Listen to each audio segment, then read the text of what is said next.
Hey, welcome back to Score on Business. So, John, when we took a break, you had just finished talking about doing market research. So, you saw that the beerclub.co was going to be a good idea. What kind of marketing have you done or what are you going to do to get the word out? How have you figured out the demographic, all of that stuff? So earlier we were talking about bootstrapping, right? So I said, hey, I'm not going to go out and raise capital. I don't want to, I don't need to. I'm pretty sure this is something that can be quickly accelerated, right? So it's all right, what are some guerrilla marketing techniques that can be leveraged that are relatively cost effective and have reasonable expectation of success, right? Yeah. So one of the ideas I came up with was, hey, I'm going after bars. In a city like Nashville, we've got condos in Midtown, the Gulch, everywhere, where there's huge numbers of people right in the demographic that I want, right? So I went and made relationships and started making phone calls and having meetings with the management companies of those properties. And ended up making deals with quite a few of them that they're letting me put signage up in their lot, like big signs. I'm talking 2.5 by 6 foot signs in their lobbies for free, which is fantastic. I'm going to give a special offer to all their members, and it was kind of a very easy win-win proposition. Right. Hey, it makes us look good to our members, and they liked the idea, right? So it kind of focuses on, what are the target demographics, what's the mindset, and what's the value proposition you can offer in the guerrilla marketing side, and be much more bootstrappy on your techniques to make it a cheap proposition. So in line with that, stage 2, all right, I want to have some big signage that doesn't cost me a bunch of money, right? So I spent about 3 hours calling every printing company I could find online until I found one that would let me print a corrugated plastic sign, like big ones, for dirt cheap. Yeah. So for less than $1,000, I'm getting 100 signs that are 6 feet tall. Yeah. I mean, it's kind of one of the, so what we're doing is putting them all over town, got people sitting in traffic, and with a giant sign that says, hey, wish you could get your beer for $1. Yeah. It's all about converting people to the website and allowing the web tool to really close the deal, so to speak, once you put the value proposition in front of them.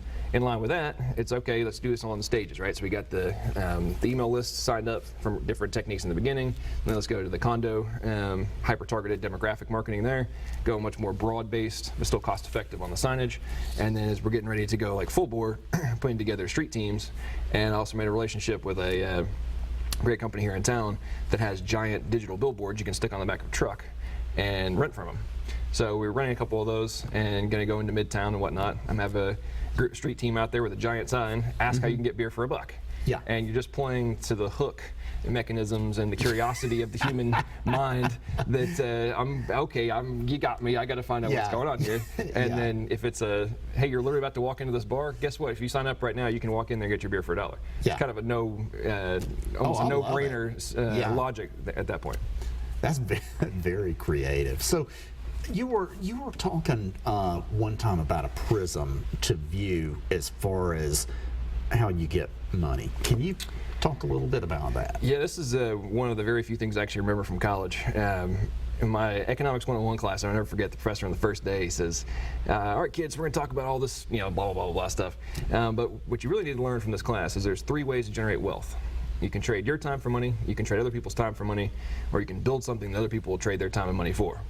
And from a personal perspective, I've been a consultant, I've owned a software development company, I've done several different things, but it's always been my time or other people's time. And in context of what I'm doing with the Beer Club, and the reason I didn't go out and build another service-based company was I wanted to build a widget, if you will, that other people will trade their time and money for.